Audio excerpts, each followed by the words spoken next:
Untamed is going to be untamed. It's going to be a little crazy. I want to talk to my people. I want to talk to my brothers and sisters. We can have grace and humility in how we interact with other people. Oh, hot dog, look at you. And nobody talked about what's really happening. And let's have conversations about what truth is.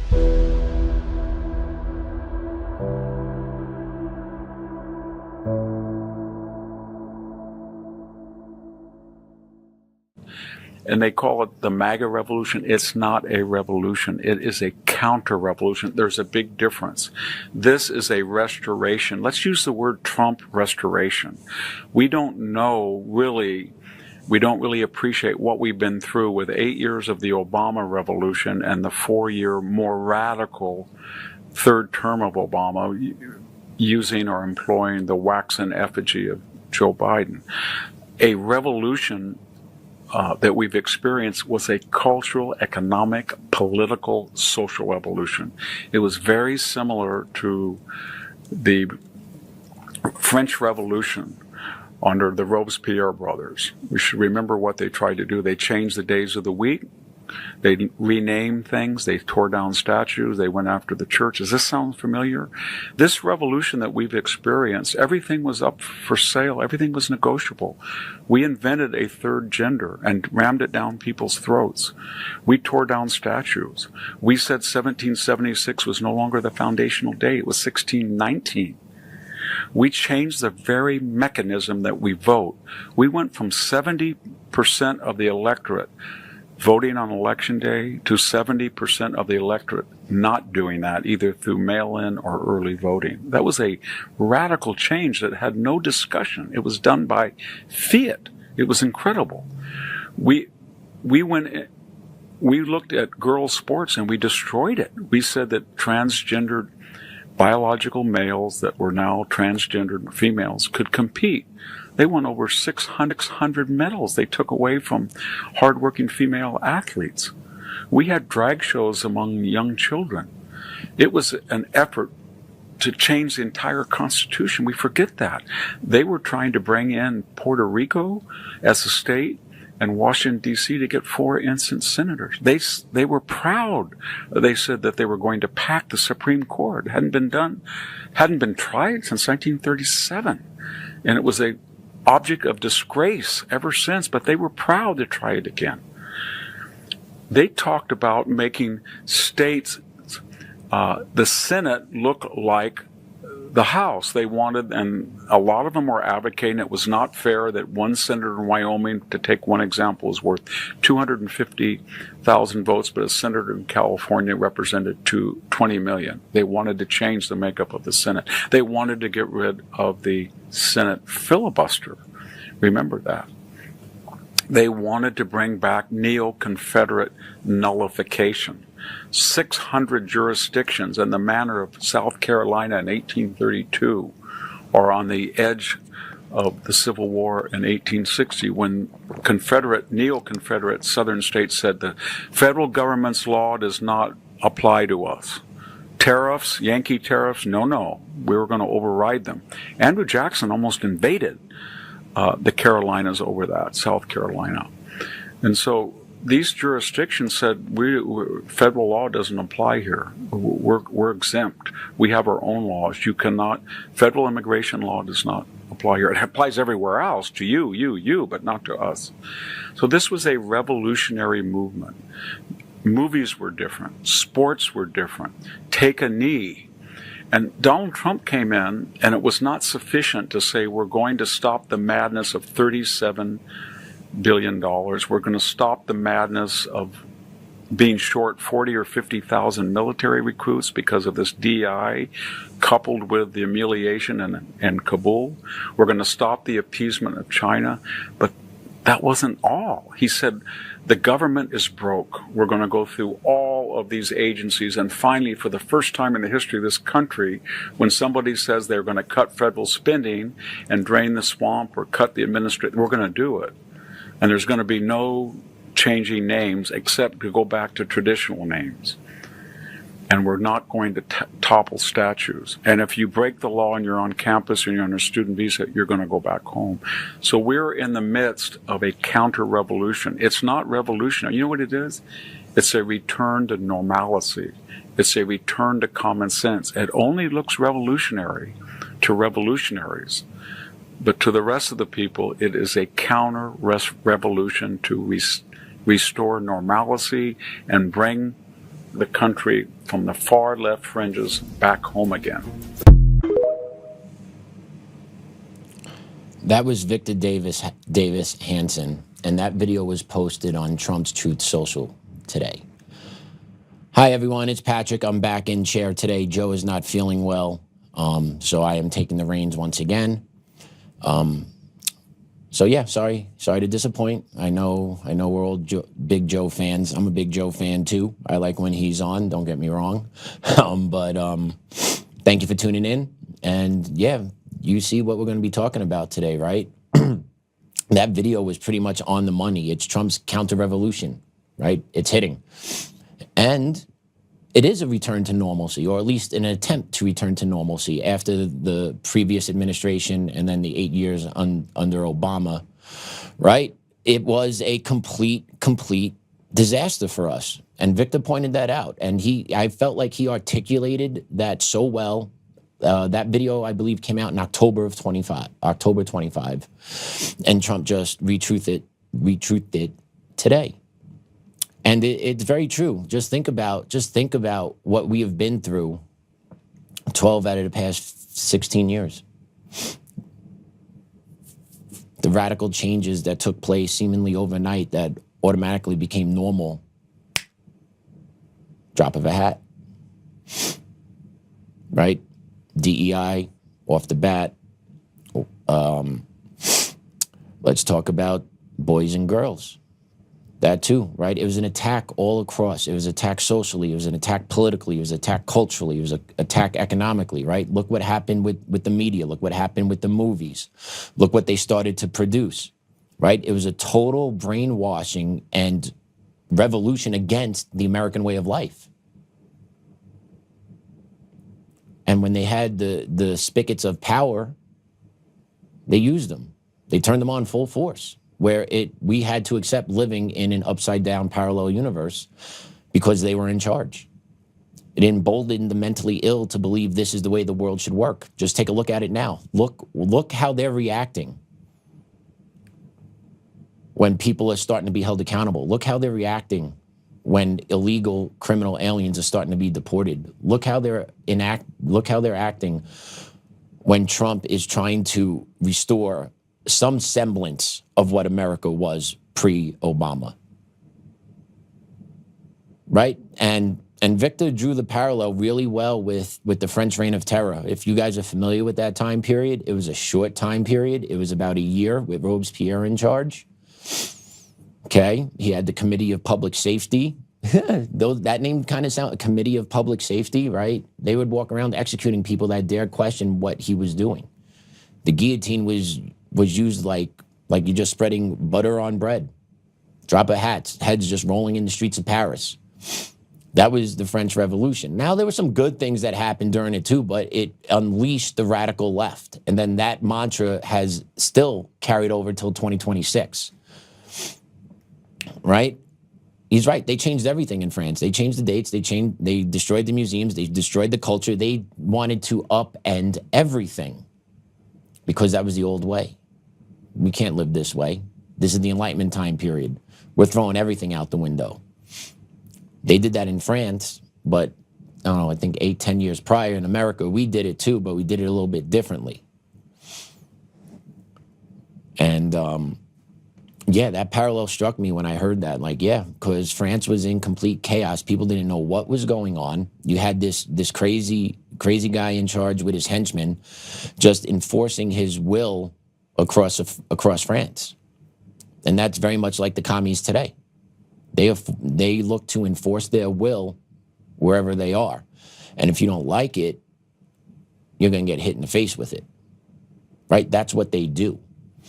And think about under Obama, right? 1776 was no longer the founding year of our nation. right? It went back to what, 1619, introduction of slaves, and then the whole you're on stolen land and no person is illegal, right? All that type of language took place then. And those seeds were planted and they started to get water and they started to sprout. Trump came along, there was some resistance to it. Some of those that broke the surface were torn out, but then Biden came in and they flourished, right? And the normalcy of what we thought America was completely flipped upside down on its head. Where America is no longer the greatest country ever created, America is the most oppressive nation of all time. And it's our duty as Americans to make sure we accept the responsibility that everyone else has had a shitty life and that people that come here will continuously have a bad life unless we give them everything. And then acknowledge that we have caused their heartache and pain, right? It is all that. It is all that has been built in throughout the school systems, into society, that is boiled over into what we have today, which is you have a portion of this country that really believes all that nonsense. And then I truly believe you got the majority of Americans that know what America stands for and is watching this and is like, whoa. And now what you have is Trump coming in and trying to restore order, it looks like. You know, I have been saying not enough, not fast enough, not hard enough. We need people in cuffs. Yeah, and we still don't have people in cuffs, but the needle is moving. Things are happening. And you see what the commies react to it. You see how the commies react to it. They're screaming. They're alleging that he is going to commit more crimes. They're saying there's going to be blood on the streets. No one's doing that. Okay, the right outside, we're not the violent ones in the streets. We're not the ones that are assaulting people. Like, outside doesn't do any of this. All we want is honesty, transparency, and justice. Like, that's all we want. And yet somehow when we want that, we're told no. Accept what we told you. Go sit down, shut up, take this, and go about your day. Because the commies had the power. They never wanted to open up the books. They never wanted to show behind the curtain because they know once their hand is shown, it's game over for them. Everything that they've told the American people will come crumbling down. Their power will be coming crumbling down. And then eventually they'll be getting perp to walk. Because the American people, this country, has been hijacked. It's been hijacked. Our voices have been silenced by those above us. And it's all because of the disdain they have for the American people. And here we are. Here we are. We talked about it a little bit yesterday with Joe. Joe talked about it. You know, he was in the Coomer deposition. And then while we're on the show, we're talking about how they hit Fulton County, Georgia yesterday. And that sent some flags up. That really sent some flags up. People are really talking about it. Patrick Byrne is talking about it. I know it was his deposition. He's not talking about the deposition, though, but he's talking about what all this means. Benny Johnson had Senator Tubberville on. We're going to play that clip a little later today. Senator Tubberville is acknowledging, you know, voting fraud is tied to Maduro. So is this the catch-all? Could be. The groundwork is being laid. And if you look at it from a 30,000-foot view and see how all these things are lining up, right, the hopium starts coming into play again. And I don't like to get on the hopium bandwagon, but if you're thinking logically, it seems like things are going to start happening. And if they really want things to happen to make sure the November elections are going to be correct and held accordingly and properly and making sure there's no fraud in it, some serious action is going to have to start picking up by spring. Like some serious arrests are going to have to happen. But the fact that they went into Fulton County and bagged up, I think it was 700 boxes, and then the immediate response by the commies on the ground down there tells you all you need to know. It tells you all you need to know. Right? So there is some momentum building here. There is some momentum building. And it's fascinating to watch. It's interesting to watch. And for people like Joe, I don't want to speak for the man. I don't. But for him, he's got to be feeling pretty good today. He should be feeling pretty good. I personally have known Joe about 6 months now. That's it. A lot of people have known Joe a lot longer. You guys watching have listened to Joe a lot longer than I have. Some of you have spoken to Joe a lot longer than I have. The dude's never wavered since I've met him about about the election integrity in this country. And if you go back clip, the dude has never wavered on it whatsoever. And for 5-6 years, him and his family have been under constant attack. Verbally, threats of physical harm, even being physically harmed. He's been through a lot, all for just telling the truth. And that's what the commies do. They look to destroy the lives of truth tellers. Because the truth is what they hate the most, because it exposes who they are to everyone, even to themselves. So after going through stuff like Joe has for 5-6 years, I can imagine he's feeling pretty good today. A sense of vindication. You wait a long time, and he doesn't have all vindication yet. The page has just been turned for him. But it's a new page, a fresh page, where the momentum is picking for him now, picking up for him. I'm happy for the guy. He has fought this for a long time. And he stayed true to it. He didn't back down. He didn't settle. He didn't run away. He said, bring it on. That has to be admired. It has to be admired by anyone that's watched it and seen it and know what it feels like when the commies do come for you. Right? Because they play to end lives. They play to end livelihoods. They play to destroy families. They don't care. So it takes a special somebody to stand up to that, eat it, and I'm sure feel the pressure from those close to him to like, hey, let's not do this anymore. I'm not saying that happened. I'm not saying that whatsoever, that Joe got that from anybody close to him. But I could see that happening because not everyone's built for this. Not everyone's built to take on the machine. But Joe has.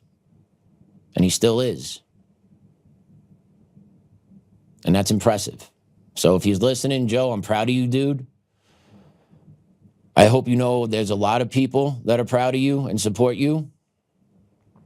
And we're happy that there's some vindication that has occurred and hopefully a hell of a lot more coming your way. It's time to hit the other side now and make them feel what you have felt for so long. Because that's the only way we square the game. That's the only way we square the game. So just wanted to take that little bit of time just to put that out there to Joe and just say thank you. Because there are a lot of other people that were in very similar spots where you were and they decided to fold. They decided to settle. They decided to go away. You didn't. That takes a lot, man. Appreciate that. Definitely appreciate that. So, Eric Coomer, Tuesday. Fulton County, yesterday. Fallout, today.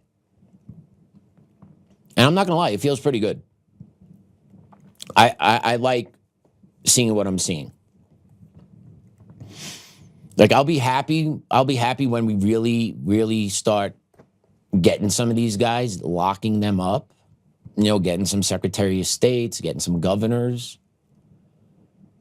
I'll be really happy then, but it's off to a decent start for me. And Trump, he went on Truth last night as well, and he put this social post up on the ground reporting kind of what occurred down in Fulton County, Georgia last night. Let's play cut 2.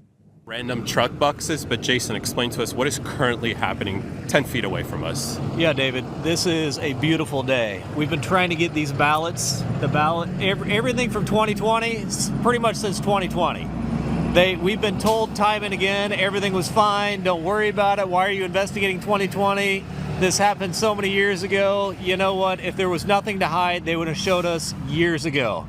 Now we're gonna find out. These trucks are on their way to Virginia.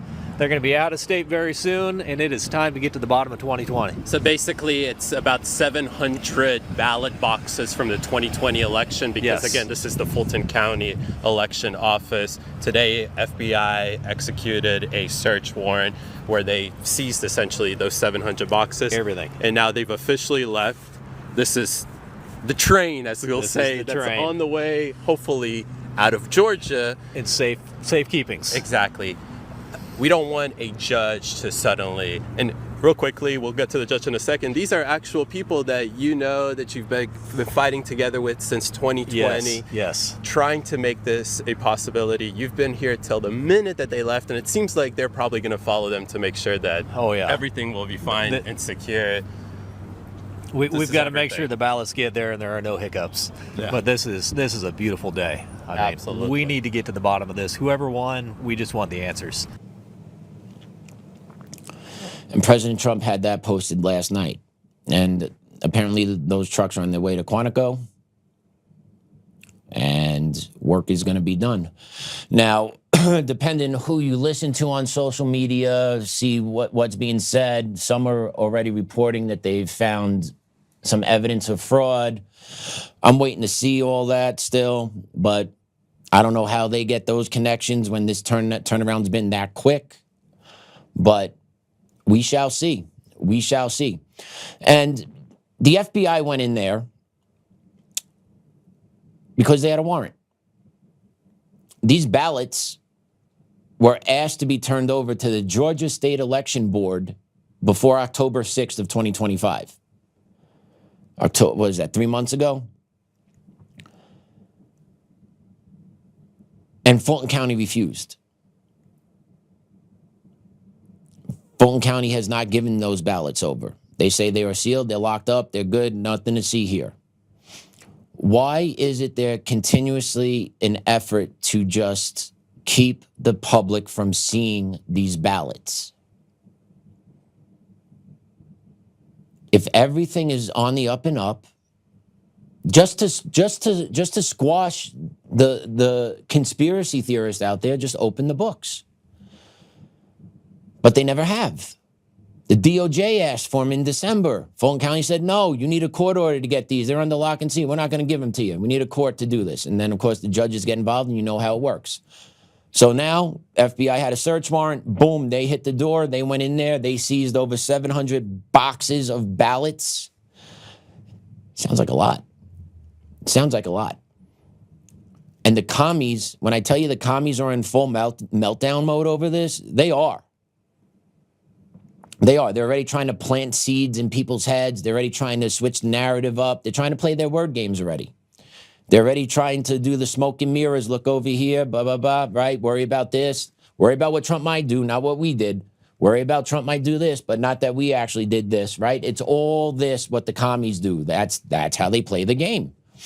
Good thing for us, we've seen this long enough. There's been enough independent journalists on this. There's been enough content producers on this where people have been brought up to speed and understand how these games are played, how these games work.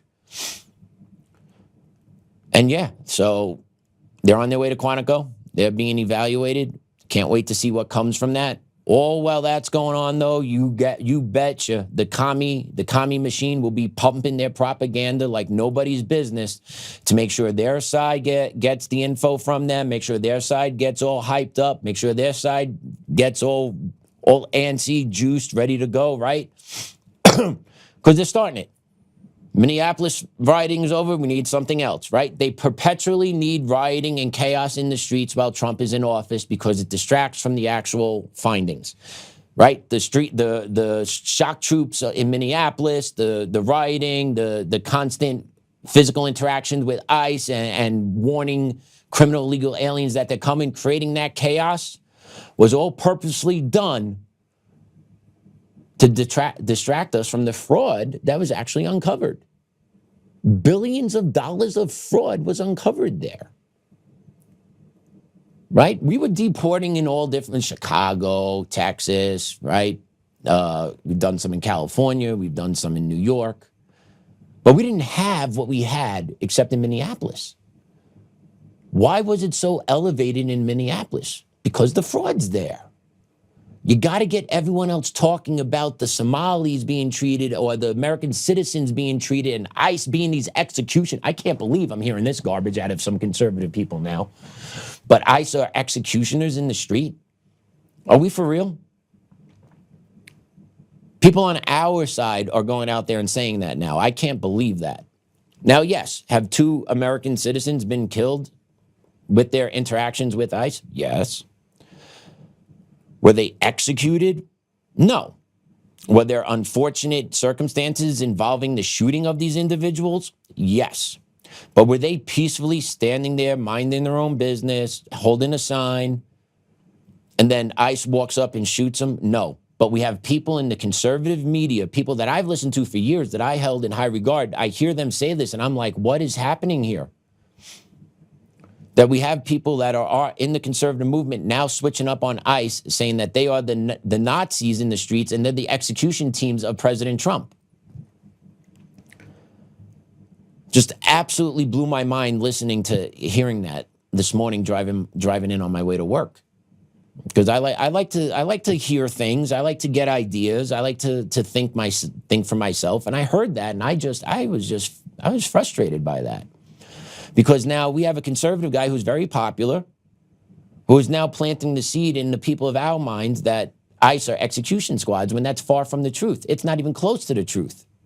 But yet, that propaganda is being spread.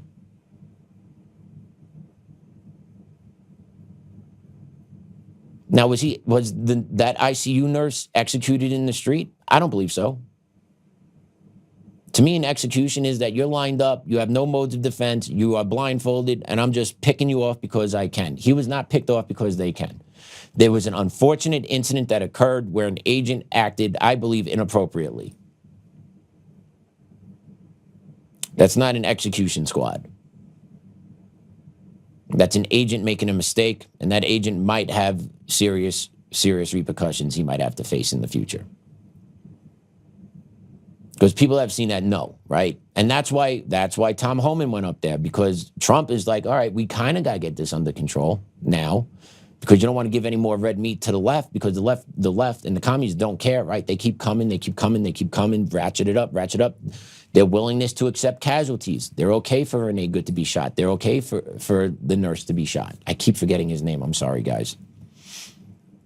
Alex, I think. But they wanted that. They absorbed those. Because at the end of the day now, if you look at what's going on in Minneapolis, they kind of got what they wanted. And we'll get into that in a minute.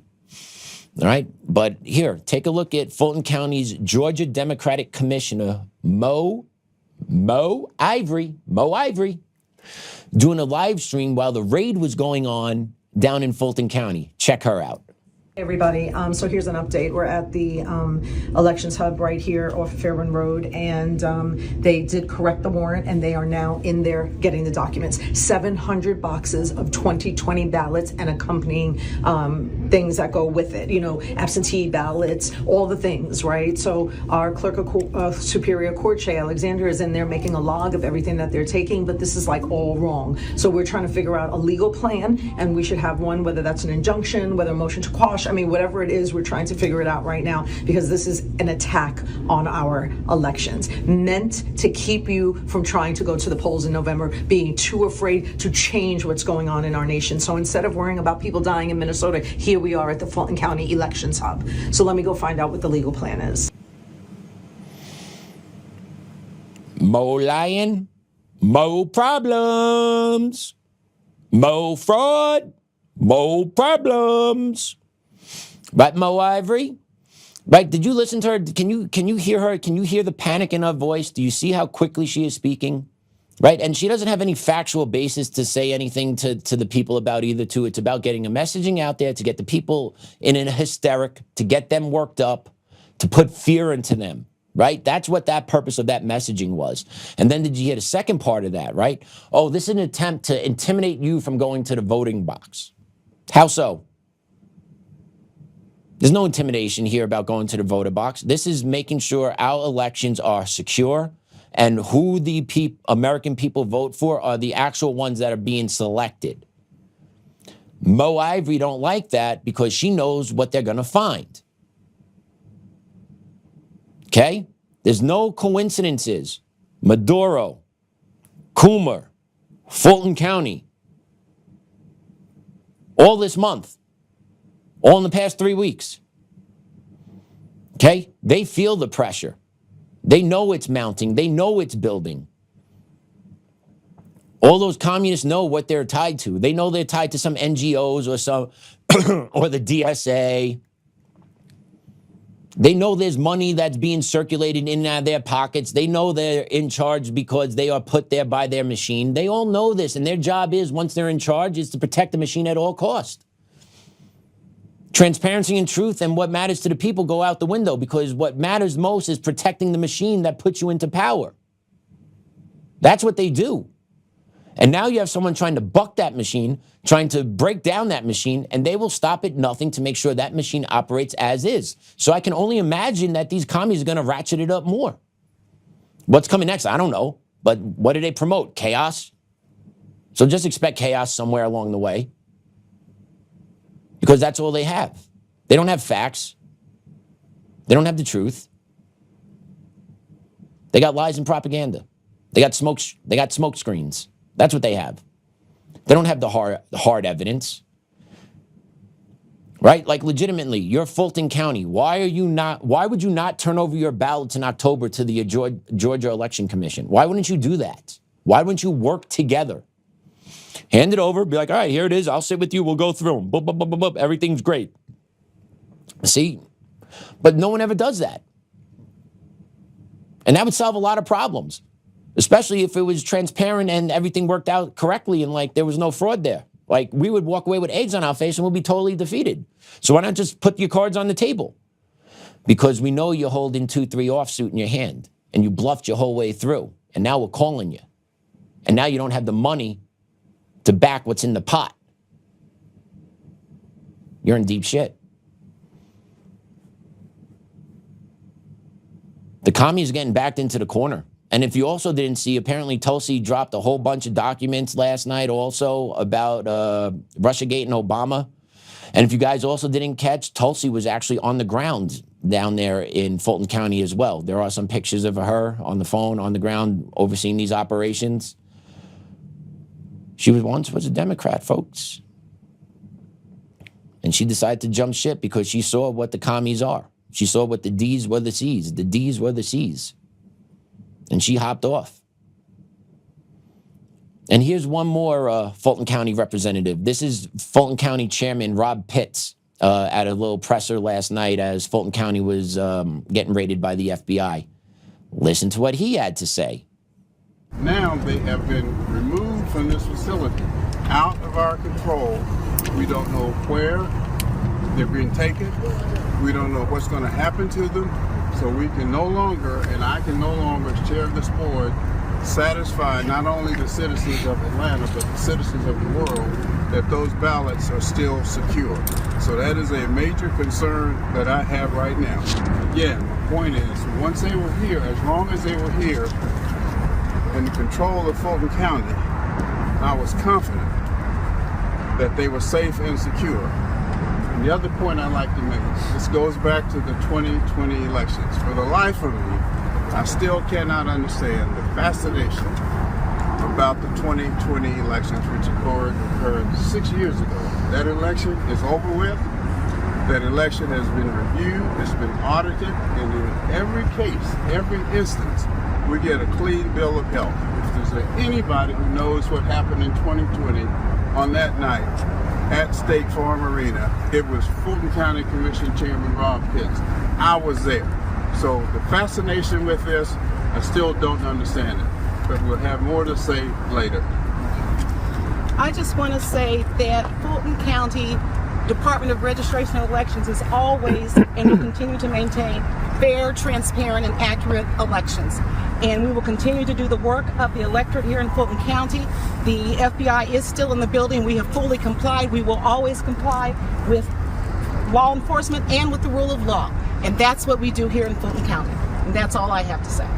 Mr. Pitt. Lies, lies, lies. Why fight the subpoena to turn them over for an audit? Because you know it's dirty, right? They never say anything like that. Oh, we need a court order. No, you don't. You could just go do it. You guys have the ultimate say here.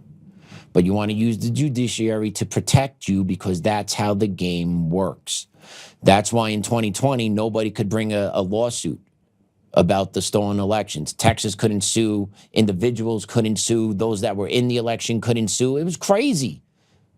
That opened my eyes a little bit to just how corrupt the courts were. That you're telling me you cannot have a state have standing on how another state had committed fraud in their presidential election because the winner of that state will determine who will become president and affect my state? Crazy logic. Actually, not logical is the actual answer. That is not logical. Joe makes the comparison all the time, right? The jelly bean jar and the jelly beans. Yeah. If you're not going to operate in the parameters of the jelly bean container, then what's the point of having the jelly bean container? Long and short of it. And that's what our courts ruled in 2020. But now I see we got legislation passed where actually candidates can now are allowed to have standing in courts to sue if they believe they've been wronged. Like, that's amazing that we need federal legislation passed around that. But did you hear specifically what Rob Pitt said there? Specifically about the ballots? I'm going to read it. I wrote it out. They have been removed from this facility, out of our control. We don't know where they're being taken. We don't know what's going to happen to them. Really, they're going from there to FBI headquarters in Quantico. What don't we understand? They're going to be looked at. What don't we understand? Right? But what he's doing here, he is subtly planting the narrative. We don't know what's going to happen to them. So he's giving the whisper out there that, hey, listen up. These ballots are going to be tampered with. So when Trump comes out and says the 2020 election stolen, our talking point is that, nope, Trump did dirty stuff. His administration tinkered with these ballots. They're getting that out there already. They're throwing that noise, that whistle, that dog whistle that the commies like to use. They're throwing it to their own people. Hey, pick up on this, guys. Pick up on this. Hey, Trump's going to mess with these. Pay attention to this. Pay attention to this. Because this is going to be our talking point. This is going to be our line of attack. When they uncover the fraud, we're going to boomerang back and just say, nope, Trump did it. Those ballots didn't look like that when they left here. Watch. Because that's what they do. All they do is lie. All they do is lie and cover up. It is so hard to find the truth, basically in any politician in this day and age. It is so sad. It is so sad because everyone's worried about offending somebody or offending their special interest donor. Right? No one cares that they shit on the American people all the time. No one cares about that. No one cares that they constantly consider us stupid and talk to us like we're dumb and pretend like they don't need to tell us anything or show us anything because we're just mindless idiots that give them 50% of our income every time we get paid. Right? The disdain for Americans is crazy from the majority of our politicians. The majority of our politicians actually work against the betterment of our country, which would actually serve the American people. Because it actually serves their better interest. It is so crazy, their special interests, their donor groups, right? We need to get rid of that stuff, but then you got to ask Congress to pass laws on themselves, and God forbid you should ever do that. How hard is it to get how hard has it been to try and get Congress to pass term limits, right? That's never going to happen. That ship is long sailed, but hey, make sure the president got term limits, though. Make sure that guy that sits in that White House, he only gets 2 terms. Whoever sits there, 2 terms. But me, I can get 40. Yeah, I can get 30. Yeah. I can get in there at 30 and I could die in there at 90 and do 60 years in there. Yeah, that's important. Yeah, but they would never pass laws on themselves to limit their time in office, because then they would have to actually give up power. And we know the human instinct is not to give up power or do that. Once you have power, how many people have ever had power and truly given it up if they weren't forced to, right? Very few, if not ever any. George Washington did. He could have been president until he died. The people loved him so much, but he knew two terms was enough. That's it. We're out. Our members of Congress should have took that same lead back then, but they didn't, because they knew they had power already. And they wouldn't want to give that up immediately. That's why they actually never wrote it in to the Constitution, never established it into the Bill of Rights. They understood those. They understood that. They never wrote it in for the president either, right? That became a constitutional amendment in the 1900s, but the precedent was set by George Washington. And back then, a lot of those old timers, they kind of stood on principle for the most part, but their word meant was what it was. And then people paid homage and respect to Washington from then forward. He was considered he was the founder of this country, right? First president, great general. He knew. But our politicians today, they too know, but they don't want to do it because then I'm not going to have any power. I'll still get my pension. I still get my medical, right? But I kind of got to get a real job.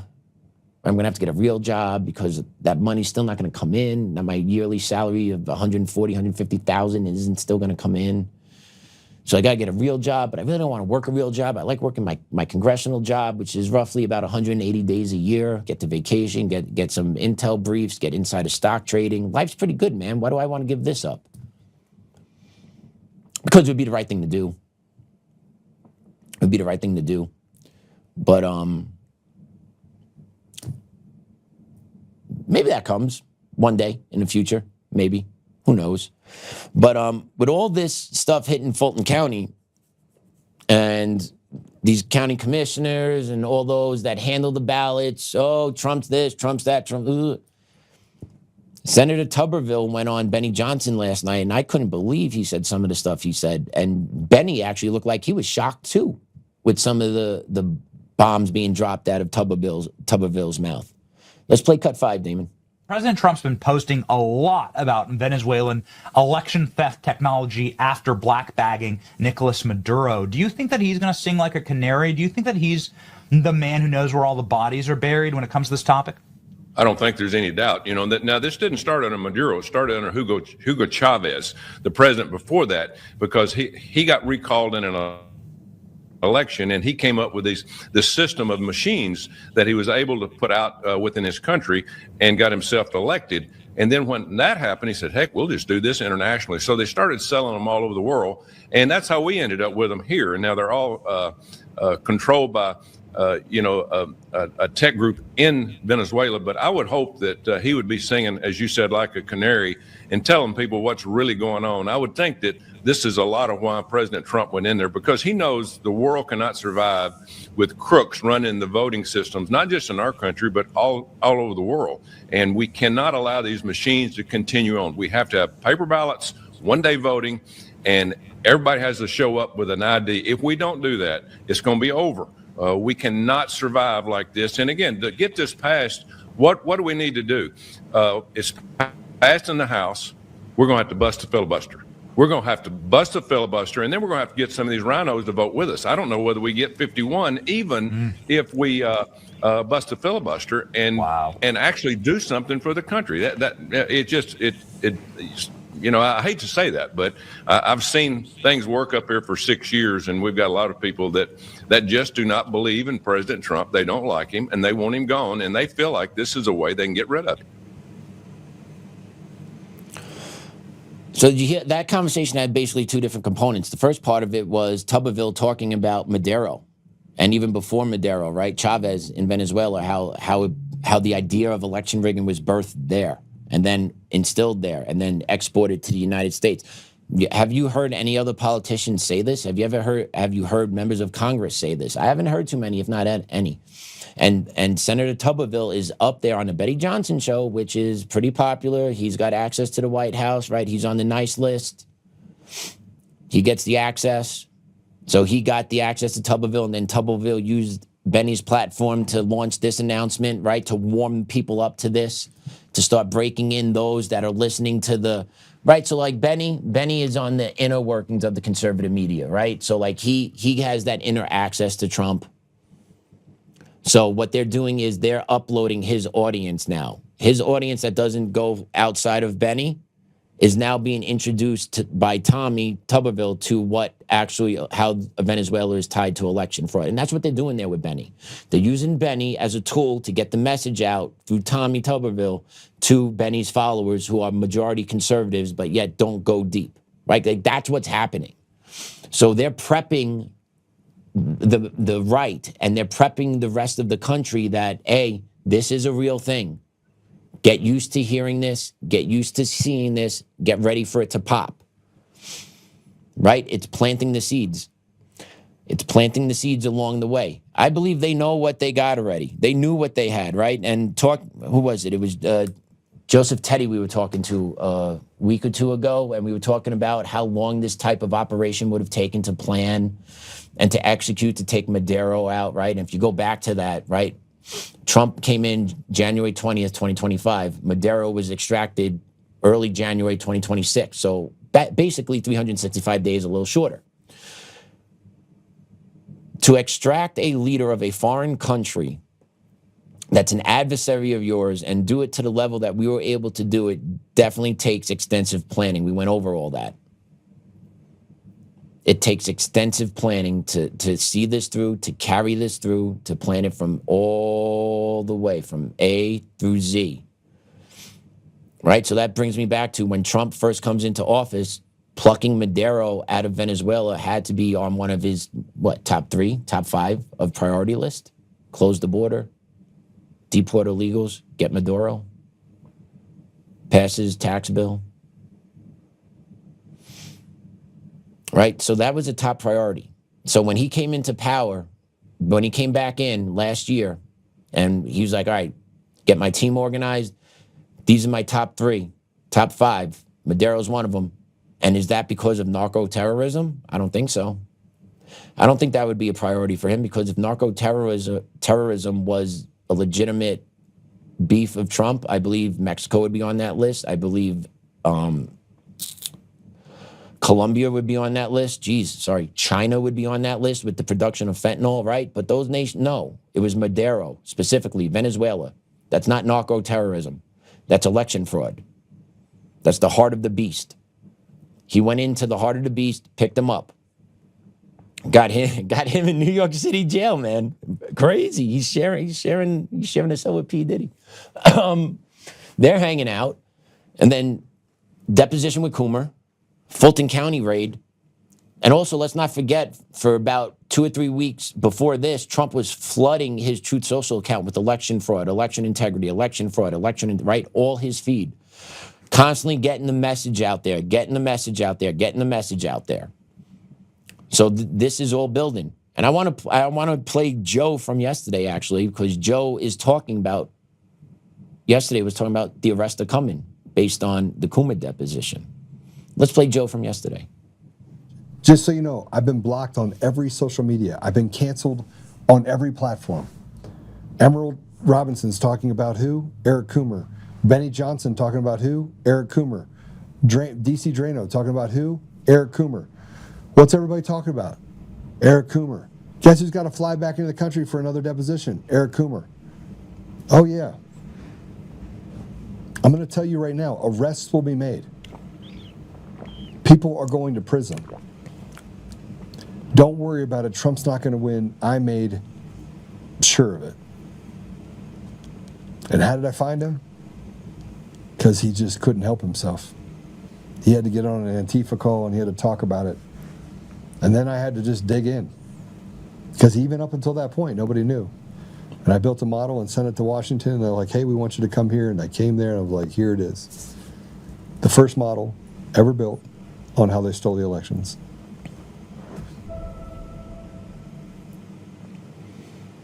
That was Joe yesterday.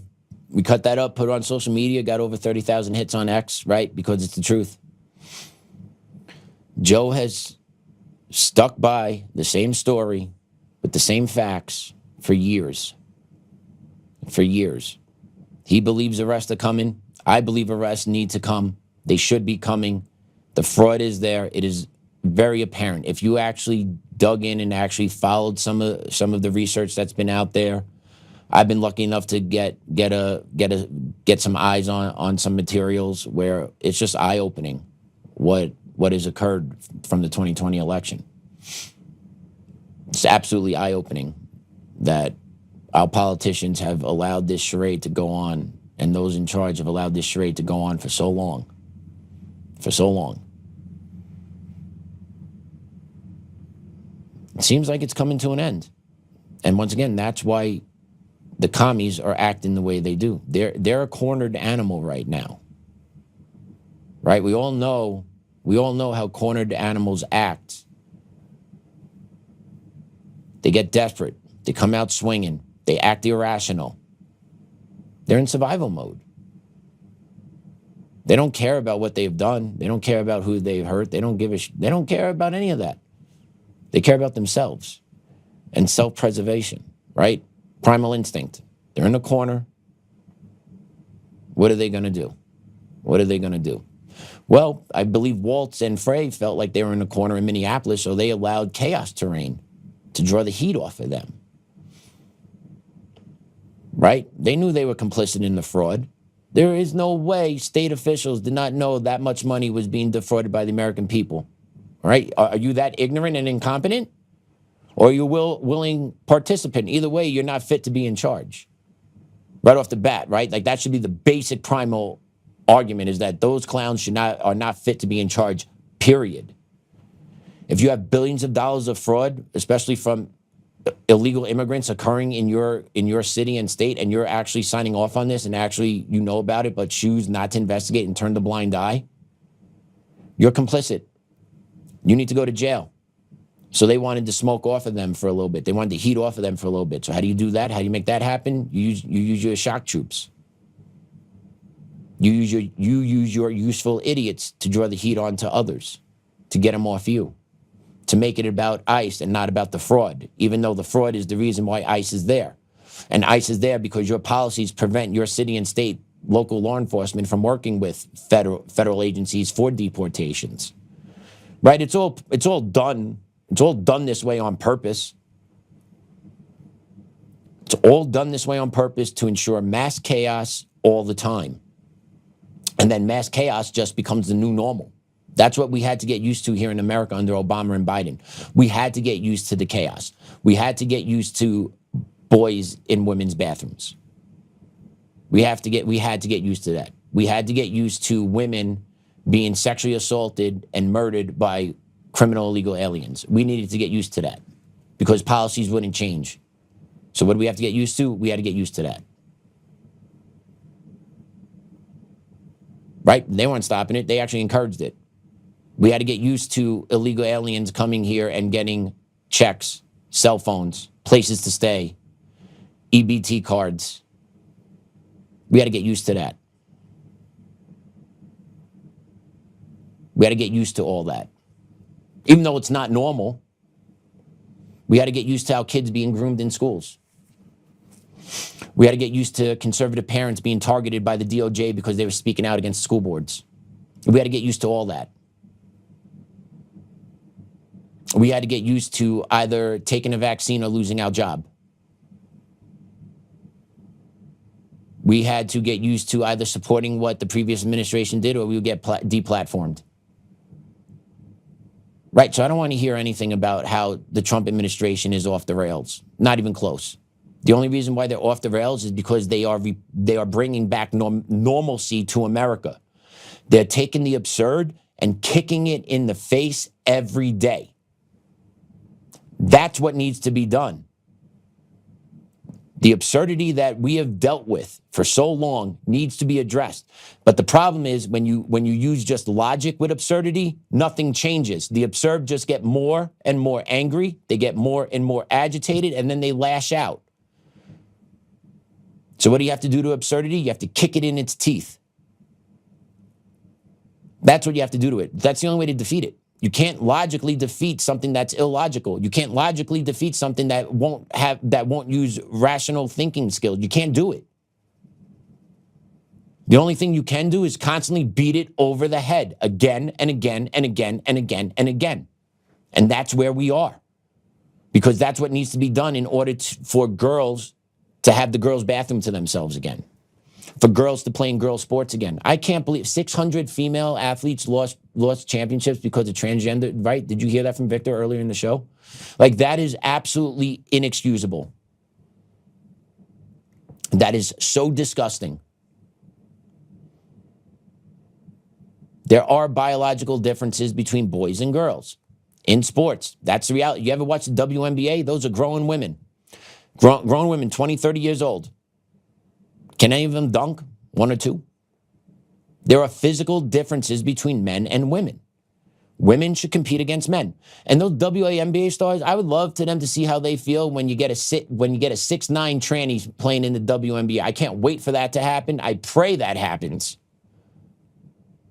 Because once that happens, watch them cry about it. I can't have a penis in the locker room. I can't get someone's nuts on my head when they dunk on me in basketball. What do you mean? He says he doesn't have one. Oh, you mean he really does? You mean it really swings? No, get out. But he identifies as a she. That doesn't count? That doesn't cancel it out? Oh. See?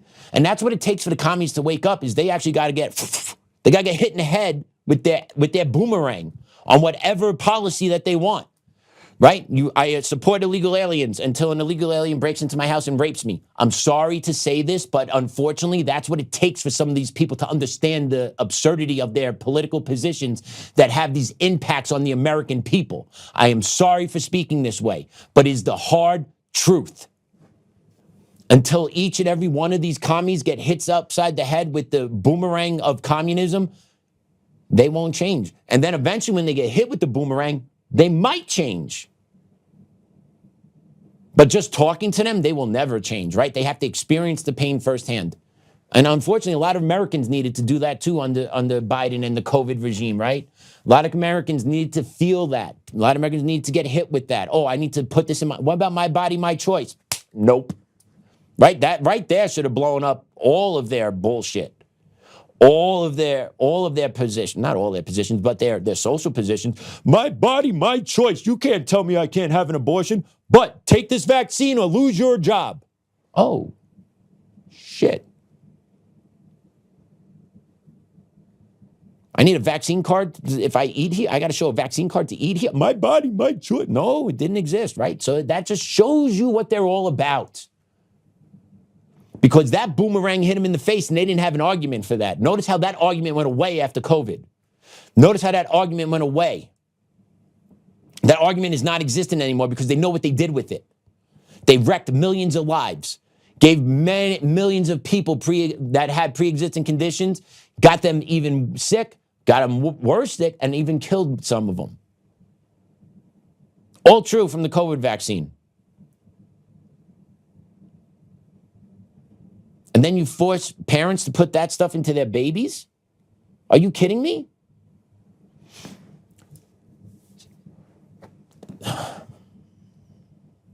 Untested, but mandatory for public school in New York City. I had friends that had to fight this battle. They didn't want to give their daughters the COVID shot, but they had to because they couldn't get them into school. Like, that is the stance of communist states. Untested vaccine, don't care. You need to put this in your arm if you're coming into our building. Right? You want to talk about communists?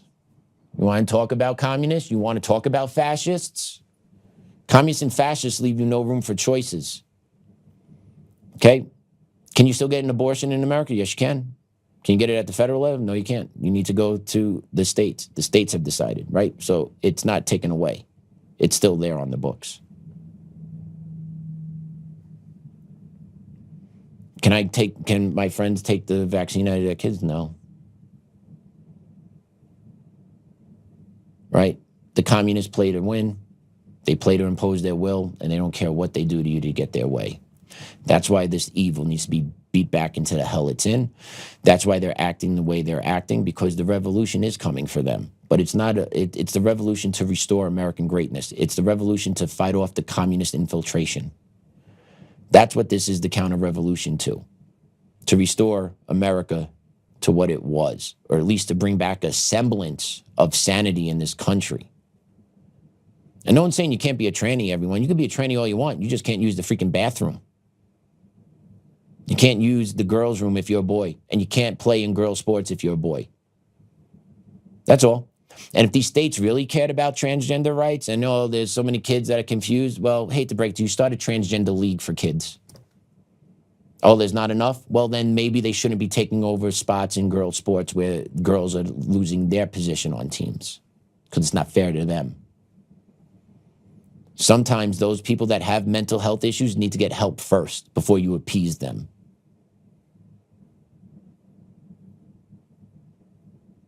Got to beat this evil back into the hellhole it came from. Got to get these people out of our way. Okay? That's just what it is.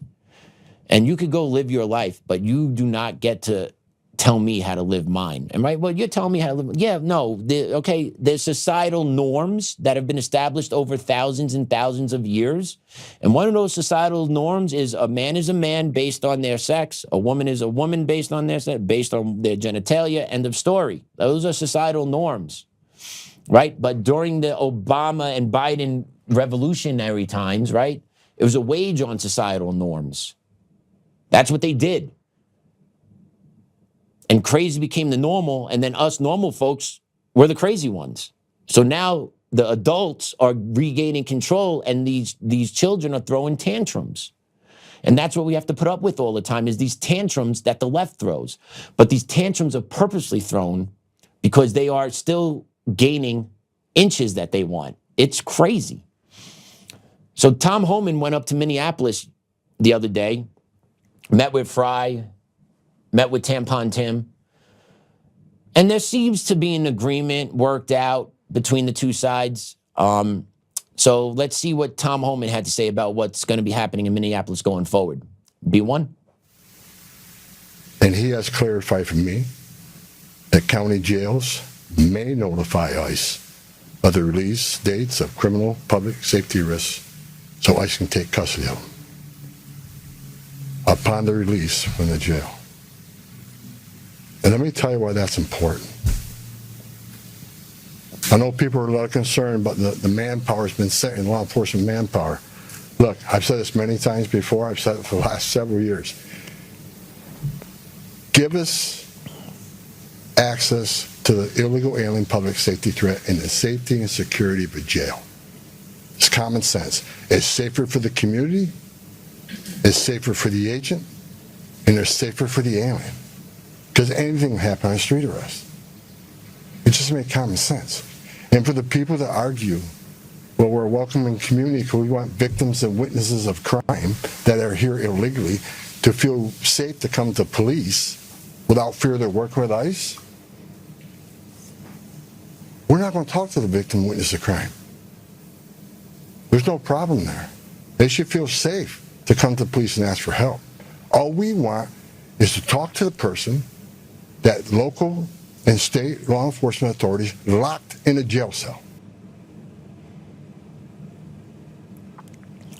So that was Tom Homan talking about basically the deal that was made with the governor and mayor of Minneapolis, Minnesota. And that simply is, we'll get the criminal illegal aliens. You'll call us when you have them. We will come pick them up, and we won't be in the streets. That's kind of the deal that I'm understanding was made. Okay, like they are prioritizing criminal illegal aliens. So does that mean they're stopping the street patrols? No, but are they scaling them back? Big time. So what does that mean? It means that the Trump administration got a little bit of a win. It means the left got a little bit of a win. So here we are to try and keep the peace. But what does that also mean is that the communists have moved up, have gained more ground, have now solidified the playbook on how to deal with ICE. cause mass chaos in the streets, cause the overreaction, then force Trump to the negotiating table. We'll give you the criminals, but we're going to keep the other ones. You're not going to get them. We keep our population. We keep our protected. And the fraud train continues because they still get medical care, right? I saw an interesting post on X the other day talking about you need to debank the illegal aliens. That's an interesting take. I don't know what to do with that, right? Because there are good illegal aliens that have been in this country for some time, but they also have not taken up the offer and the cash settlement to fly home and then repay and to come back the proper way. So how do you deal with all this? How do you deal with an immigration system that basically no one wanted to touch for 20, 30 years purposely? Like Trump tried to touch it, but the rhinos fought him, right? He could have got better. He could have got more stuff done in his first term, but they chose not to. Obama was the deporter in chief. No one talked about that. He deported more people than Trump has. He also let more people in, but no one talked about that. So what do you do with this is my question. Because I know there's no good answer. I know there's hard answers that you could give, which is no, everyone's got to go. And the ones that don't have a criminal record, that have done the right thing, you still got to go out and you still got to apply to come in the right way. Yeah, I get it. I understand that. I agree with that. Because where does it stop? Right? Everyone's turned eyes this. Everyone has everyone's an exception to the rule. Everyone wants the rule, but everyone's the exception to the rule, right?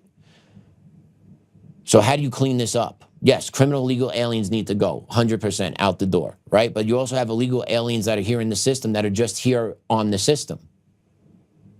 Should they stay? They haven't committed a crime. Do they get a right to stay?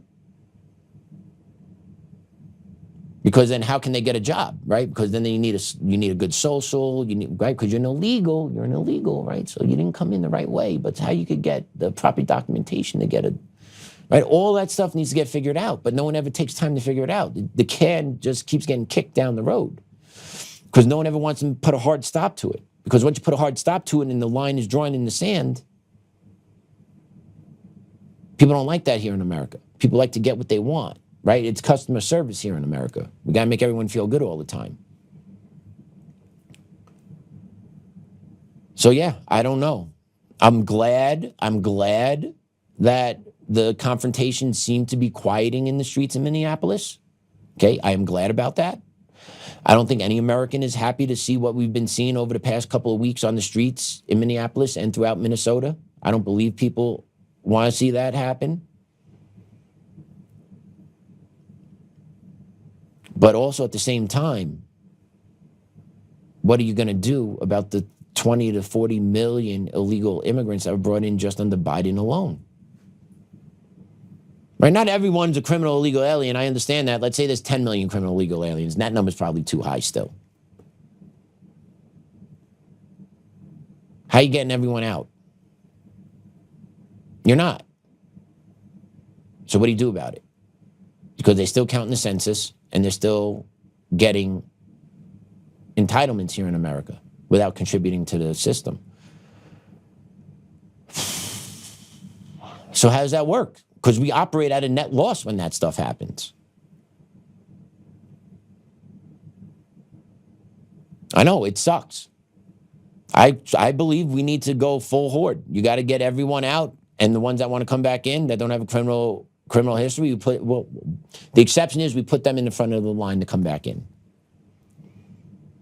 We make that the exception. You're out, but you get dropped in the first queue. And maybe we'll get to you in 3 to 6 months. I know it's not great. No one wants to hear that. But it's the reality of the situation we're in. Like, there's just been too many that have come into this country, and now if you want to get it cleaned up, you have to go through it. You can't half-ass it. Now, in a year, does Trump say, all right, we're done. We got all the criminal illegal aliens out. We deported, I don't know, 6, 7 million. Okay, what about the other 13 now?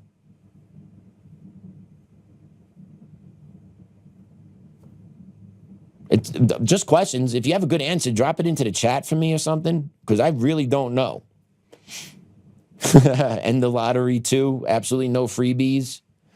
Yeah, I hear you. And, also, if you're pregnant, you come over and you have a baby, right? You're here, you crossed over illegally into the country, but boom, you just gave birth. That child is an American citizen.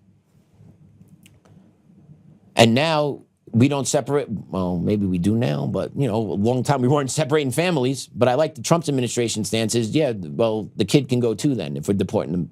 Because, or the family can go too, right? But that was another thing that the communists used against us. Oh, we can't separate families, even though they're literally busting open our immigration system. And don't think I'm just talking about Latin and South America. You know who else did a shit ton of this to us that no one talks about? The Chinese. The Chinese have done this shit for a long time that no one talks about. Why? Because China has the money. Right? Like, look here, look here, look here. But hey, we got legitimate communists also coming over, having babies and infiltrating. Let's not forget that. And the college students, right? Right, that's another thing of immigration that no one even talks about. But the mass migration from China into here, the visas for Chinese students coming in here. Like, why are we allowing our number one adversary to import their next generation into our schools? Well, just to learn American knowledge? Yeah, okay. Yeah, okay.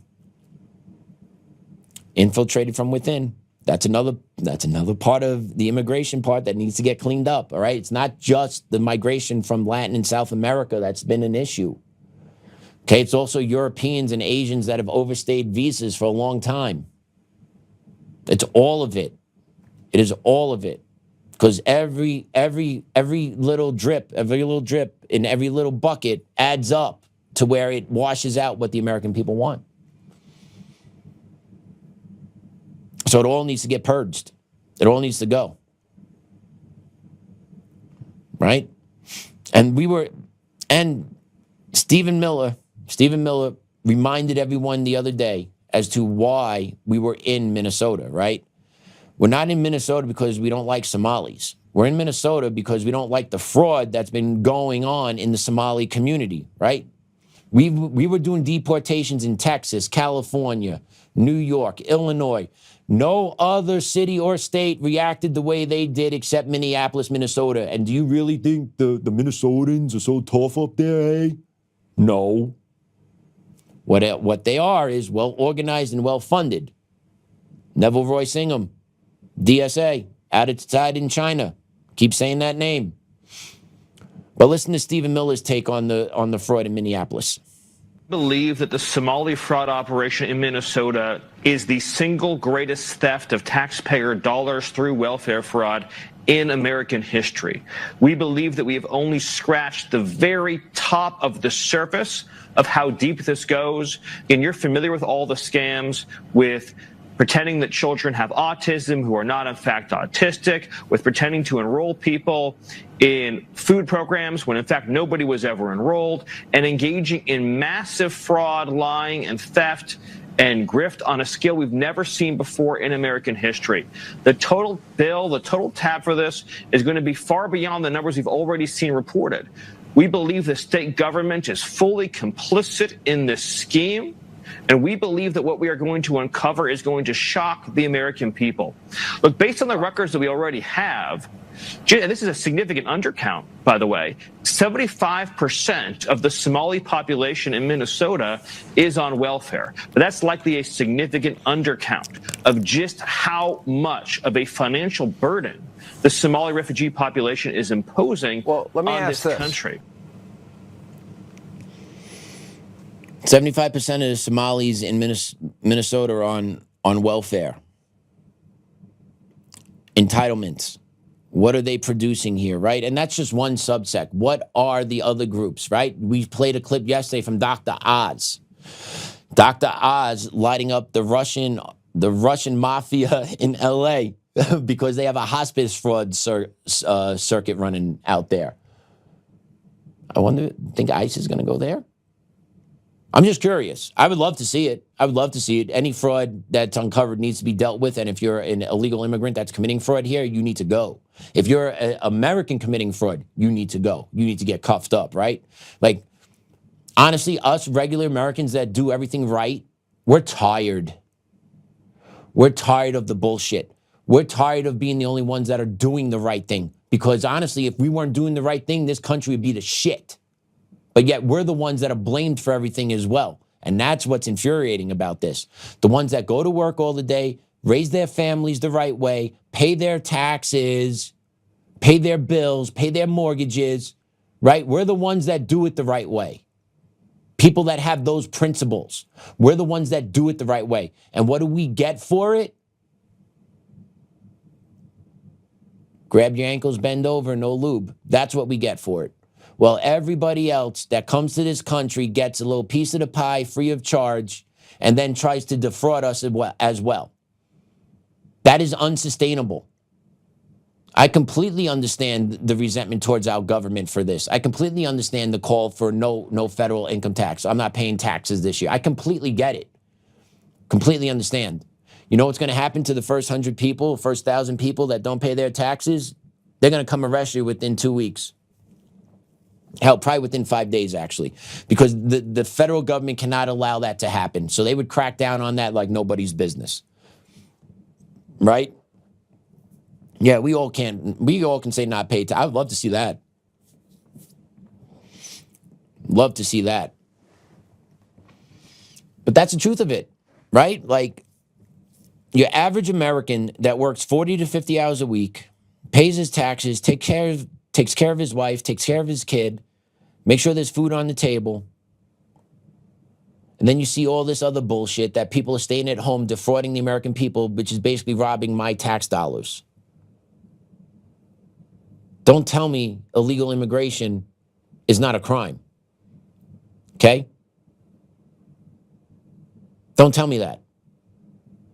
Don't tell me illegal immigration doesn't cost me a thing. Don't tell me no one's illegal. Don't tell me we're on stolen land. Don't give me all those bullshit talking points from the communist Marxist, okay? Don't give me any of that trash. The bottom line is the American people are tired. The American people had suffered enough. We are tired of seeing everyone else get their piece of the American pie except those that are actually here in America, building America for the future. Okay? That's why the illegal immigrants need to go. Criminal, non-criminal. If you're on public assistance and you're here illegally, you have to go. Why? Because you are taking from something you have never put into. That's why you need to go. Hard stop. And yeah, there's Americans that haven't put into it. Well, I'm sorry. Guess what? They're still American. And I believe in taking care of our own first. If we take care of our own in our own house, we would be in a hell of a lot better position if we weren't taking care of everyone else's riffraff that washed up on our shores. That's the truth. We should not have homeless military veterans anywhere. We should not have military veterans that cannot access the mental health care that they need. But yet at the same time, we make sure illegal immigrants have cell phone, hotel rooms, EBT cards. And what have they done for us? They brought us multiculturalism. What have how soldiers done for us? Preserved our way of life? Swallowed every lie that our politicians said and still said, screw it, I'm still putting this uniform on because I love the American people and I'm going to defend the American people to my last dying breath? And what do we do for those guys? We step over them. We have people in the government that look at those people and see them as the Nazis, that resent them and would rather step on them and hand shit over to a criminal illegal alien and protect them. Those people need to get out of Congress as well.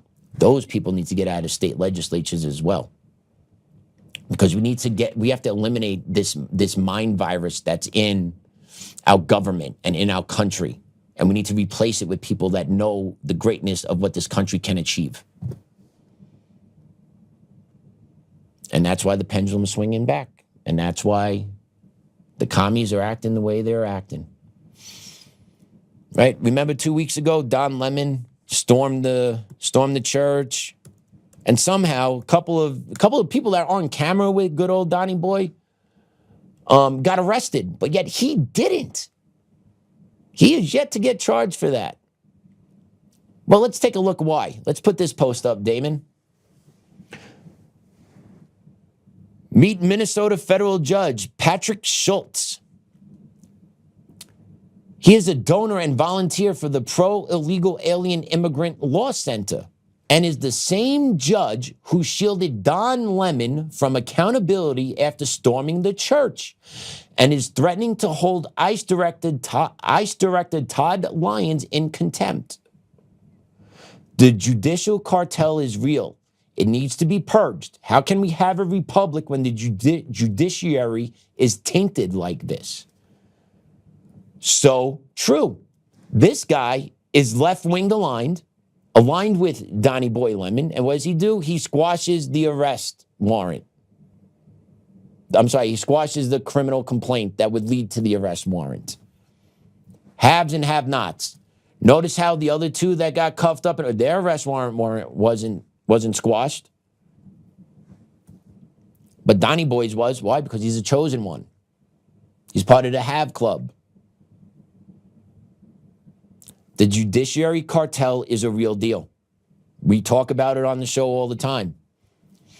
Until state legislatures and Congress start purging the courts and holding impeachments against corrupt judges and removing them from the courts, it's only going to get worse. Especially if you're a conservative or right-leaning, the judiciary is stacked against you. Okay? The judiciary is stacked against you. It took, remember the football coach? I forgot from what state, Ohio maybe? Indiana? I can't remember the state. But the football coach, that all he did was pray with his team after games. He was fired. And he tried to sue.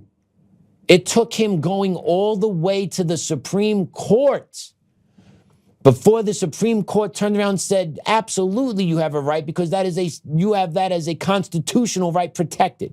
It went all the way up to the Supreme Court. Okay? The judiciary is corrupt. The judiciary is infected by morons. The judiciary is infected by the Communist Manifesto. And they will protect all above the American people. Plain and simple. And until our politicians start purging the courts and holding these judges accountable, and I don't want to hear a different interpretation. You can't have a 180-degree different view of every law that's ever written. You can't, unless you want to, unless you are programmed to, which means you're also programmed to undo the laws that you hate. And that's what the judiciary does, especially in blue states. The judiciary out here in Colorado is corrupt as I have ever seen. And I'm not talking like I'm like a Peter Dershowitz or some big-time lawyer, right? But like I'm an everyday citizen and I see the stories that come out of the courts here in Colorado and I'm like, you're crazy. I see my case getting kicked out. I'm like, are you out of your bird? But that's what it is. The courts protect their side. They are no longer the arbiters of truth. They're not the referee in the game. They're the sixth man. They come off the bench. You're going down on a fast break, 2-on-1. You got all the goods on the guy you're going to sue. You're going to go up and you're going to dunk and teabag him. But you know what the judge does? The judge comes off the bench, takes your legs out before you go up. That's what the judge does. Because they interfere. Because they protect their own. They're not in it for the American people. They're not in it to protect the U.S. Constitution. They're in it to put in the Communist Manifesto. That's what they're there for. Judges are supposed to be intelligent. No, they are programmed idiots that use their education to spin and pigeonhole and take different little pieces of court rulings to side with the communists. That's what they do. That's why Trump always needs to go through the appeals. That's why Trump always needs to get up to the Supreme Court, right? Try being a regular citizen. No. Try being a regular citizen trying to justify a wrong in this legal system. The legal system knows that you won't survive it. The law of averages is so against the regular Joe that goes to court. That's why. And they know it. The amount of money somebody has to spend to get proper legal representation The regular person doesn't have it. And the judges know it. And the lawyers know it. And no one cares. Because communism trumps everything else.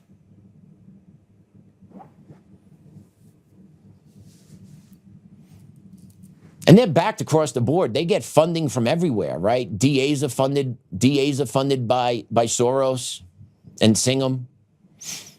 They are. Right? The dude we played yesterday from Philly, he's a Soros-backed DA.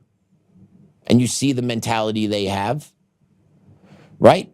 These communists are in at every level. And it's because the money's able to be shipped around, right? Oh, we need some DAs, we're going to back this candidate. Oh, we need some protests, we're going to couple $100 million there, right? Let's take a look at this clip out of Minneapolis about just how organic all these protests were against ICE and protecting the criminal illegals. No, they weren't. They were organized, and you'll see it. Cut 4. Look at this. Here goes a group of professional activists renting a U-Haul, getting signs out of their trucks. This is not organic. These are the same printed signs, and now they're heading to the federal courthouse. What do we want? When do we want it? Do you know who's organizing this? The PSL, Party for Socialism. Oh, okay. Do you want to sign? I'm just going to observe. Thank you, though. Tuck in, meet your neighbors, because again, hey, remember, we're not doing this by ourselves, right? Which group is organizing this? Party for Socialism and Liberation. We've been out here for a few years. How do you join? Like, if you want to also donate? It's pretty easy. You can look it up, pslweb.org. Got it. Is there like a Minnesota or Minneapolis chapter? Twin Cities. Twin Cities. So, okay, so people can simply just donate and goes to signs and whatever out here to protest. Okay. If we don't get it, if we don't get it. Right?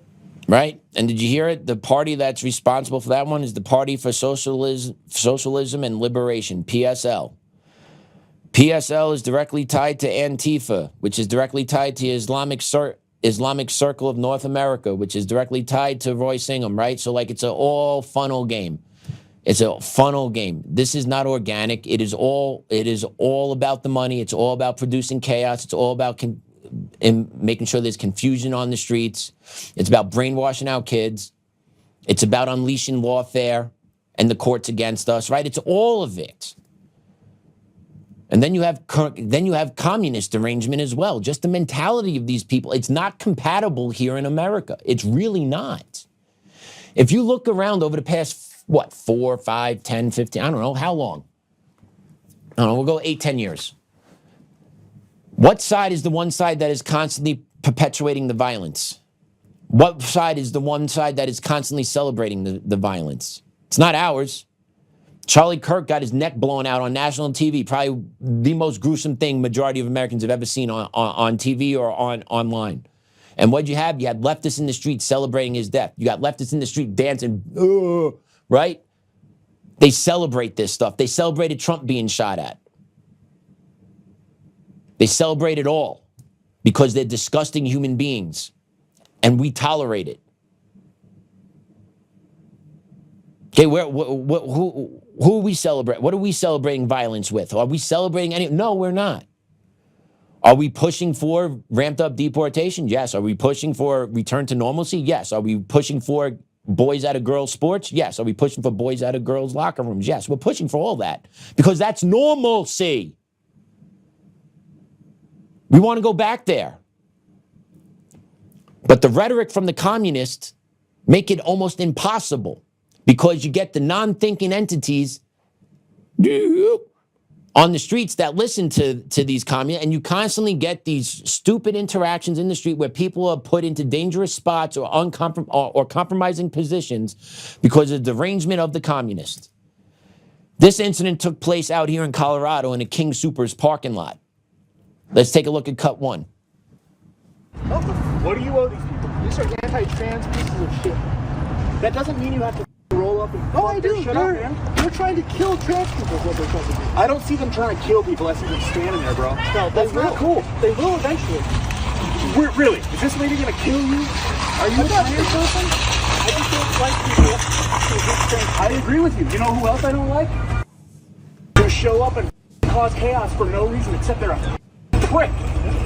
Just as bad. You're being just as bad as the people you're saying you hate. Why don't you eat shit? You are. You intolerant. You're doing the same goddamn thing. Dumb. So did you hear the talking point that gentleman had to say? They're killing trans people, right? This dude showed up. There was petitioners in the parking lot. He didn't like what they were getting petitions for. Obviously, it was to keep boys out of girls' sports out here in Colorado because that's trying to get onto the ballot this year. So what did he do? He flipped the table of these organizers that were just getting petitions because they're killing trans people. This is what the rhetoric does. It uploads into these non-thinking people, right? And they regurgitate it back out. Collecting signatures against trans target acquired must unleash hell. Flip table, right? And then get into, oh, they're killing trans kids. No, they're not. They're trying to protect women. They're trying to protect girls that are going to school. That's what they're trying to do. Okay, don't tell me there aren't sexual assaults that occur in girls' bathrooms at school. Don't tell me that doesn't happen, because it does. Schools don't broadcast it to the parents. Schools won't let the media know because it's bad business, right? That's why what happened in Loudoun County a couple years ago, right? Loudoun County had a trans male student that pretended to be female but was going to the bathrooms and sexually assaulting girls in the bathrooms. But Loudoun County, instead of disciplining kid, just shipped the kid from school to school to school, because it'd be bad business if they had to actually discipline or call the police, right? But they would cover it up. Why? Because school districts cover up things that boomerang back on them. I have to cover up the transsexual assault because I promote transism in my schools. I promote trannies in my schools. So I have to cover up the crime. That's what they do. School boards are unethical. Speaking of school boards, a little side note, I'm taking a little bit of a dub on this one.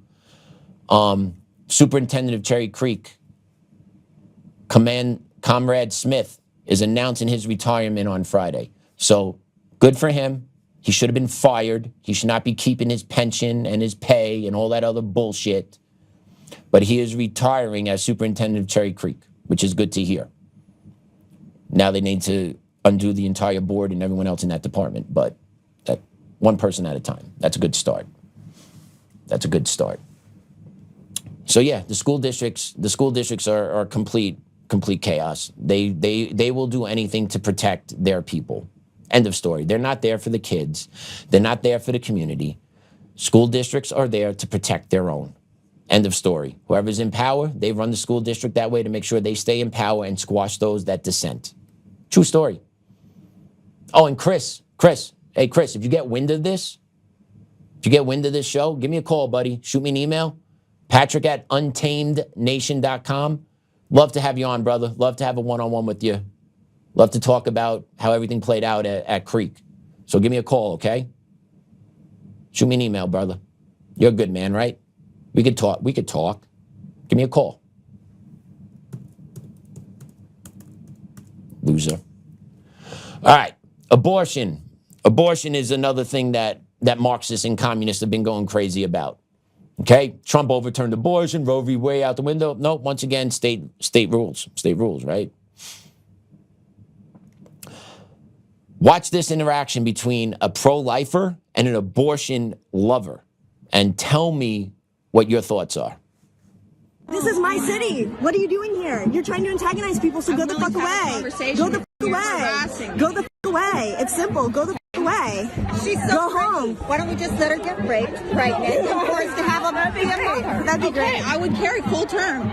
Yeah, go. I'm sure you would, and you'd be traumatized for life. She's traumatized already. She already is. I'm not the one who looks traumatized here. You can go. You're right. You can go. We're a little old. We're gonna stay together. We're gonna stay together the rest of the day. How would you say you're for women, but then we're gonna stay together? Shut the up, bitch. How would you? Why are you antagonizing people? Why are you antagonizing people? Evidence of Why are you antagonizing people? That is disgusting. No, she's come with your elders. Come with your elders, please. We've been fighting for this for 50 years. She's so young. I hope you guys have a good day. Did you guys hear that? Did you see that? You see these the communist women, liberals? I'll give them liberals here. They're that's a summary of them. That's a summary of them. They're liberal women. But did you hear that? Let her get raped. So someone that is about women's rights actually wants to see another woman get raped. That's how they think. They immediately go to violence. Why? Because logic actually causes them to short circuit. Critical thinking causes them to short circuit. Any disagreement that someone has principles on causes them to short circuit because they superficially have maybe 5 to 10 seconds worth of conversation and talking points. And then after that, all bets are off because their substance is non-existent after that. And that was a shame that 60-year-old woman would say that to that 20-something-year-old pro-lifer that's there. And then did you see the young liberal in training, the liberal in training, LIT? Well, yeah, she's a little lit. But did you see her, the derangement, the anger, the profanity, right? Why? Because they cannot articulate their thoughts. Okay?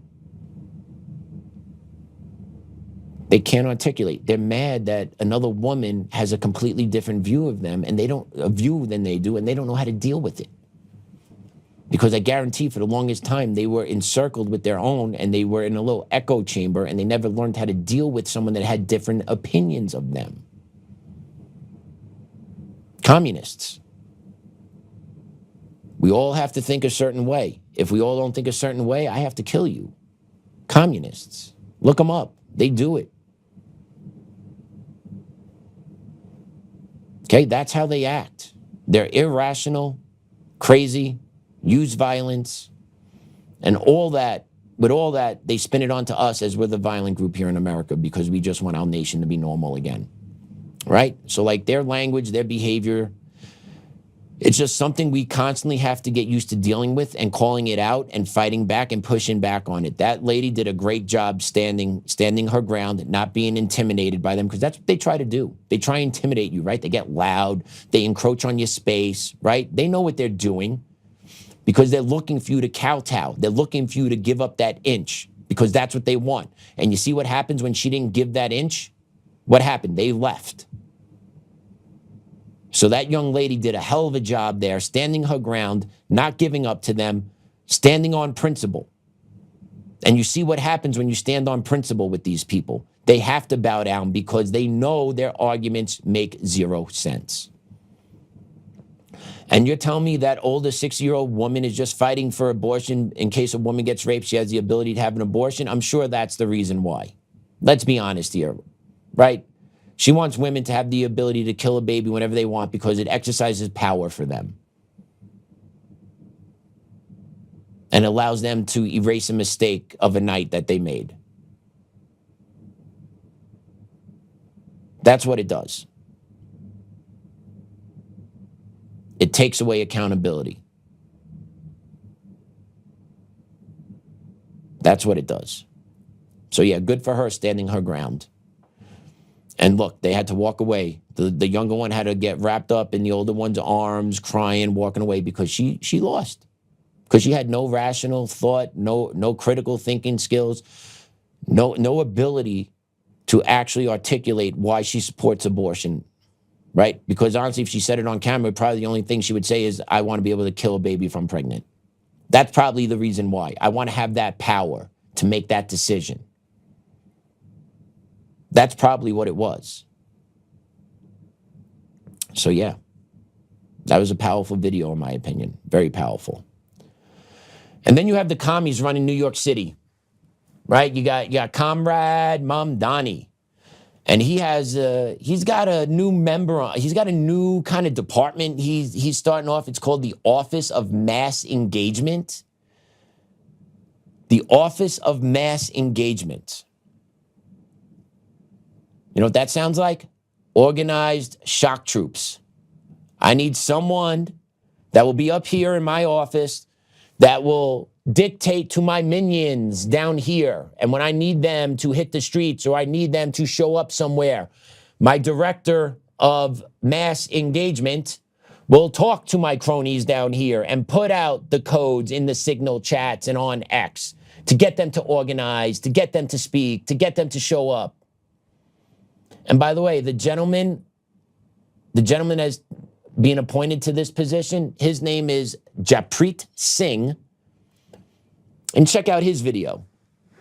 I am a member of DSA. I've been a member of DSA since 2020 for a while, especially within the Queen's work that we do here. But Zoran had approached Drumbeats back in, I believe, August of last year. We went to the community leaders and said, hey, your congregation is already supporting Zoran. Your members are already supporting Zoran. Your children are already supporting Zoran. You have to be on board now. You have no other choice. Even though you might be close to Cuomo or Adams or somebody else, our community is bought in. And if you're not bought in right now, that's going to end up being a problem, which worked out well because by the time Cuomo launched his campaign, it was March, the community leaders were already on board to Zoran's side. We had already done the work to bring them on. So it's difficult for more of the establishment candidates to start picking off the leaders like they had done in the past. You guys catch that, Mr. Singh, up on that piece? You said I worked for DSA, Democratic Socialists of America. That's what DSA is. Okay? DSA has explicit ties to Antifa, Alicia T. Singham, Linda Sassour, Zoran Mamdani. Right? And then you could track DSA through Antifa, and then they partner with the Party for Socialism and Liberation, PSL. So DSA and PSL have a linchpin of Antifa, shock troops, and they branch out. This dude, Japreet Singh, is part of the DSA. Openly talking about, and then do you listen to it, right? The way they exert pressure sounds like the mafia taking over a street corner. If you don't support us, there's going to be problems. Did you notice on that whole call, did he even articulate to anybody why people are backing Mamdani? No. Because it's all bullshit. It's all fake. It's all smoke and mirrors. But you got this guy who's a straight up part of the DSA saying, yeah, I'm in charge of the Office of Mass Engagement, and this is how we're gonna do it. That's the mouthpiece for the shock troops in New York City. Pay attention over what happens over the next 4 years. It's gonna be fun to watch. Sucks for the people that live there. I have friends that work there, that live in the city, right? Sorry guys, but not gonna lie, I'm gonna be interested to watch. But I think you guys will be okay. My boys should be okay in New York. And then you got the Supreme Commander of New York, Supreme Commander Mamdani, talking to the press yesterday. He basically said, we broke. Listen up. New York City is facing a serious fiscal crisis. There is a massive fiscal deficit in our city's budget to the tune of at least $12 billion. We did not arrive at this place by accident. This crisis has a name and a chief architect. In the words of the Jackson 5, it's as easy as ABC. This is the Adams budget crisis. In 2025, that dude, watch him. He's dangerous. He's a snake salesman. He's a snake oil salesman. He's Obama, all wrapped into one. Watch him, okay? Because he's laying the budget deficit on Adams, who's the previous mayor of New York City, which I completely understand. But Adams was just following the policies that Mamdani was going to follow. So if Mamdani was mayor during Adams' last term, do you think Mamdani would allow open borders into New York City? Do you think he would support illegal immigrants with everything that Adams did? Of course he would. He'd probably give them more. So maybe he's seeing behind, that's expensive. Shit, that's a lot of money.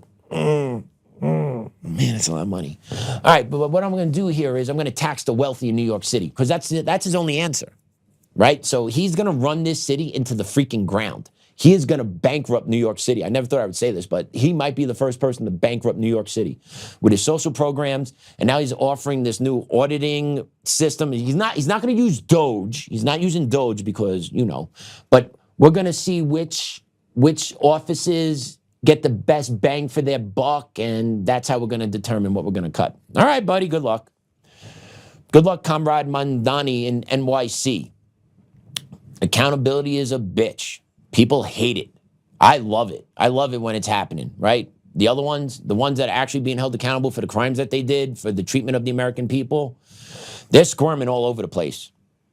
And also, I don't want us to forget. We need Dr. Fauci in cuffs. We need Alejandro Mayorkas in cuffs. We need Obama in cuffs. We need Joey B in some cuffs, a little Kamala Harris, a little Roy Singham. Neville Roy Singham, a little George Soros, a little Alex Soros, a little Nancy Pelosi. Right, we need to get all these guys cuffed up because that will actually beat back the counter-revolution, right? We strangle off their monetary source. We get a couple of their big ones cuffed up. We'll see how everyone else folds into place. And that's where we're going. At least that's where I believe we're going. And if we don't go that way, Lord help us, because they will come and get us after the midterms and the presidential, right? So step by step, day by day, it's building. The question is, who's going to be the first one? Who's really going to be the first one that Trump hits? That everyone's going to be like, oh shit, this is real. Who's it going to be? I don't know. I'm looking forward to it, though. I am telling you that. I am completely looking forward to it. So yeah, that's my take on it. Once again, that's one man's opinion. Take it for what it's worth. I appreciate you all hanging out with me and being supportive in the comments. I've seen I got some good comments today. I appreciate that. I am getting a little more comfortable doing this. Yes, I am. My beads, my boy made them for me. He makes sure I take them with me to work every day. So I make sure I take them to work with me every day. I wear them every day. And I make sure he gets to see the podcast. He gets to see some of it with Mom. Mom plays it for him on Rumble, so he gets super excited when he sees Dad on the screen with the beads on. He loves it. So yeah, I'm going to keep doing it till my boy says no more. Self-accountability is the largest casualty of American freedom and free agency. Everyone has it, and I see it so far from what it's supposed to be daily. Absolutely. No one wants accountability when it's for them, right? Everyone wants to see accountability elsewhere. But when the accountability hits you in the face, it's like, ooh. And we've lost our way as Americans because we started to make excuses for everything. We started to rationalize everything. And we had let things go. Right? And anyone that has kids, you know this, the more you let them get away with certain things, the bigger it's going to become. The worse it's going to become until you shut it down as the adult in the room. Trump is trying to be the adult in the room. He needs to be the adult in the room. And he needs to shut this down. Yeah, I'm down with that, Susan. Clinton's in cuff. Yeah, you better believe. That'd be great to see. What'd they just do? They defied Congress, too, didn't they? Didn't they blow off a subpoena to testify before Congress a couple of weeks ago? So, yeah, what's going on with that? Rules for thee, not for me. Maybe not yet. Maybe someday. But we will see. Beads look like Native American powwow beads. Got a Tupperware full of beads that my wife gave my boy. My boy put them on this. This is what we got. So yeah, New Yorkers haven't woken up yet. It's tough. It's really tough to explain New York because you got so many different areas. Quick breakdown from Queens east, which is Long Island. You get Nassau and Suffolk County. That is probably, I say, 70-80% red. Then you have Queens, Brooklyn, Bronx, Staten Island, Manhattan. That's the 5 boroughs. I would say that's about 80% blue. And now within that is the populace of New York State. That's where the majority of the New York State live, is within those 5 boroughs. And then you go up a little bit into Yonkers and New Rochelle. That's more of an extension of the blue. And then you go upstate to Albany, that's another blue hub, and then the majority of the state is red. So on the outskirts basically have woken up. Long Island, upstate have woken up. It's the city that has not. The city has not. And the city is turning over demographically. More whites are moving out. More multiculturalism is moving in. Those demographics are shifting in New York City big time. That's the truth of it. That's what's happening. Okay? So maybe they'll wake up one day, maybe they won't. But I know my people on the ground in New York, pretty much all of them are awake. But until the election system gets overturned, until the election system gets rooted out and corrected, we're going to be seeing the same stuff over and over and over and over again. So maybe this is it. Maybe it is coming. It'll be great to watch. It'll be beautiful. It'll be ugly and beautiful all in the same breath, right? It'll be such magnificent chaos, you wouldn't be able to look away. But it would be the rebirth of our nation. And it's something that needs to be done if we were to stand a chance. If our way of life is to succeed for our next generation, this is our chance. This will be our only chance. Because once they come back, it is full force by them. They will play to win. They will play to destroy. And I don't want my boy growing up in a world like that. It is up to my generation now. And when I say my generation, I don't mean the 40-year-olds. I refuse to call myself a millennial. Okay? My generation is anybody that has a child under 10. You could be 30, you could be 20, you could be in your 40s, you could be in your 50s. That's the generation that's going to save it. Anyone that has a child under the age of 10 or 15, like, you're the generation. You are the generation. We are the ones that need to save this. Okay, the older ones, the grandparents, let's be honest, the grandparents aren't happy with what they're seeing, but they are leaving. And they know that. They're not going to fight. They'll support. And they don't have to fight, right? They shouldn't have to fight. But I'm just giving you the breakdown. The grandparents support. The grandparents don't want their grandkids growing up in this world, but they're not going to do the fighting. So we have to fight for our kids. So if you got a kid, and if you believe in the principles that America is great, you need to get on the front lines. And I don't mean go to the streets. I don't mean go and bang heads with these nut jobs in the streets. That's the last place you need to be. You need to be educating your friends. You need to be active online. You need to be spreading the message. You need to be educating your child. You need to be providing your child the armor in here that they need to be ready with when they enter the world out there. That's what our generation needs to do. That's how we take this back. That's how we fight. I don't want you going to the streets. I don't want you banging on doors, and no, because they will throw us in jail and take us and rip us from our kids and family. And what good are we then when we are ripped from our families? Why do you think they threw so many J6ers into the jails that way? Yeah, it was to send the message, but it was also to ruin and hurt those families as well, because they are conservative leaning. So that family needs to get stomped out and rooted out as well. That is the mindset. And it's up to us to make sure that doesn't happen to our family. We need to do this. I'm doing it every day. My boy is not going to grow up in a world where he is a victim because he is a white male. Not going to happen. I worked too hard and suffered too much in my life for him to be viewed like that way. Absolutely not. That is not America. We need to return to the normalcy of America. And I believe that's what Trump is doing for us.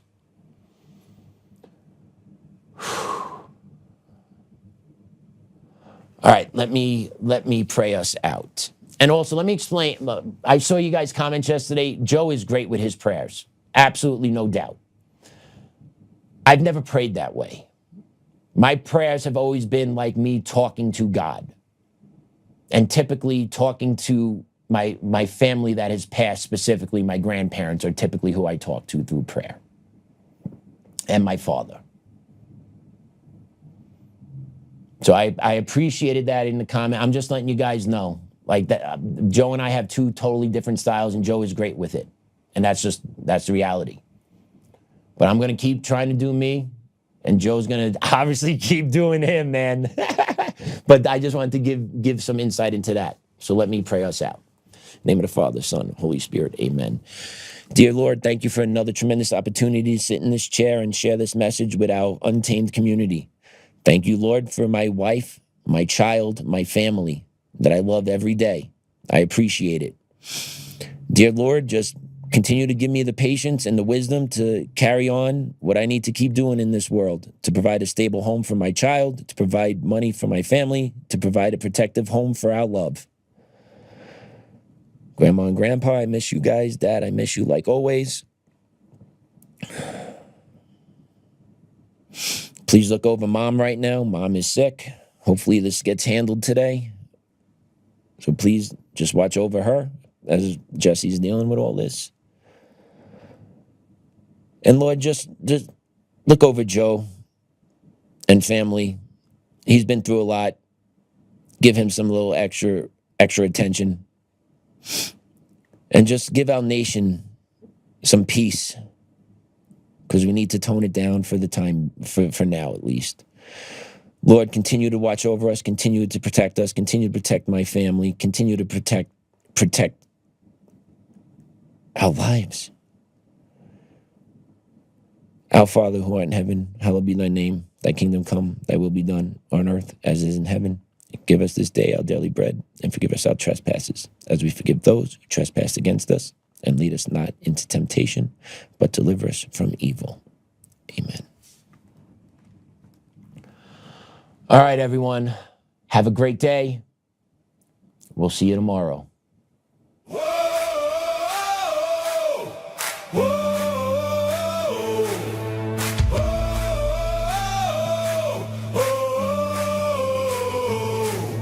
Rising from the fight for the forgotten and the free, exposing rigged machines, Coomer's lies, Dominion's deceit, pays a grand each day, shielding truth from corrupt halls, but he won't back down, standing tall through it all. Art and Tina Peters break the chains that bind her tight, hand count votes and one day bring the fraud to light. No more mailing scams, no machines to steal the night, restore the people's voice, make Colorado right. Governor Oltmann, lead us bold and true, badass for the have-nots, fighting through and through. Abolish property tax, cut the tolls away, shrink the bloated state, let the people have their say. It's our rally call, truth and freedom rise and watch the tyrants fall.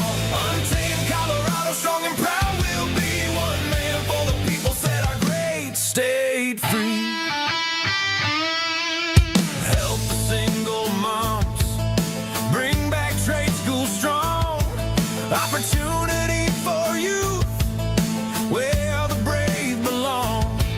Audit every NGO, ban the wolves that roam, reclaim our stolen land, bring the power home. Eric Coomer's fraud, Dominion's rigged design, expose the stolen votes, cross the dangerous line.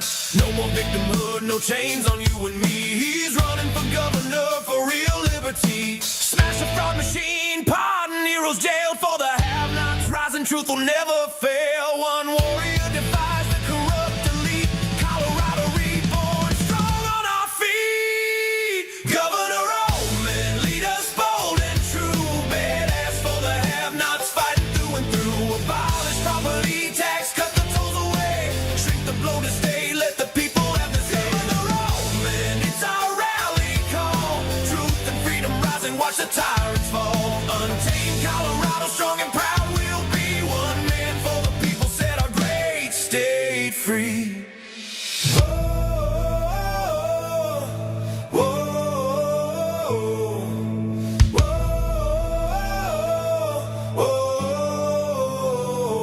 Governor Oltmann, lead us bold and true. Governor Oltmann, freedom forever, Colorado rise.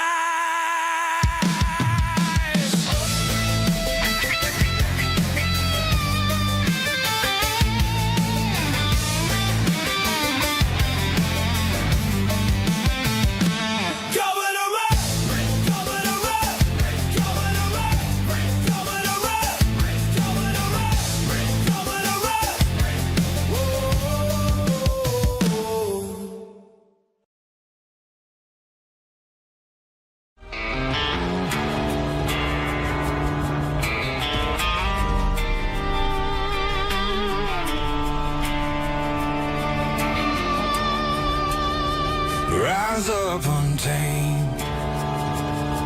In the heart of the fire where the wild ones roam, Joe Oltmann's calling, bringing truth back home. From conservative daily to this untamed fire, we shatter the silence, lifting spirits higher. No chains can hold us, no lies can prevail.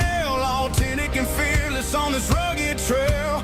Patriots gather under stars and stripes. Untamed nation, igniting the nights. Untamed nation, let the truth roll out in this land of the free. Standing proud from sea to shining sea, we won't back down. Catch the fire, wear the crown. Untamed nation, it's our battle song, motivating hearts where the brave belong. Yeah, untamed and wild, forever strong. Play it again all night long.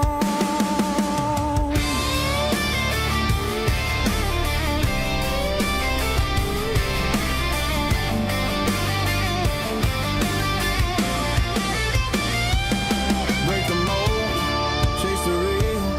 No more games, time to heal. Joe's voice leads the untamed crew. Truth matters through and through. Untamed nation, let the truth roll out in this land of the free. Standing proud from sea to shining sea, we won't back down.